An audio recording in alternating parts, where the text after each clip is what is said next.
السلام عليكم، ازيكم يا شباب؟ عاملين ايه؟ اتمنى يا رب تكونوا بخير وبصحه وبسعاده وسلام. النهارده فيديو جديد وحلقه جديده نورتونا في قناتنا. تصريح فرجاني ساسي عن النادي الاهلي اللي اثار غضب الاهلاويه كلهم. فرجاني ساسي لاعب نادي الزمالك السابق واللي بيلعب في الدوري القطري حاليا.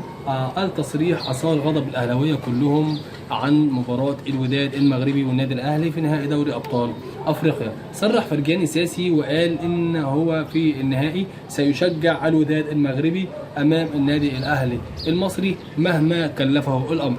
يعني فرجاني ساسي كلنا عرب وكلنا في الاول وفي الاخر ده عرب، لكن فرجاني ساسي اثار غضب الاهلي بالتعليق ده ان هو يقول لهم انا هشجع الوداد المغربي امام الاهلي.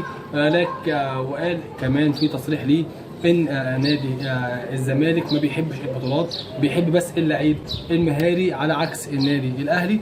وقال لهم ان انا بتمنى ان انا اي حد في الدنيا يتمنى ان هو يلعب في النادي الاهلي، لكن انا لو جالي تصريح ما افتكر لو جالي تفاوض ما افتكرش ان انا هوافق عليه.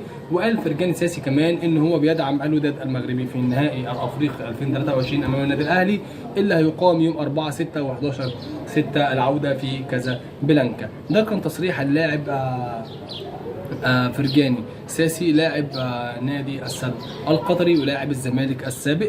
يا رب تكون الحلقه عجبتكم واللي بنزله دايما يعجبكم. لو انت مهتم باخبار الرياضه واخبار الكوره ما تنساش تعمل لايك وتشترك في القناه عشان يوصلك كل جديد.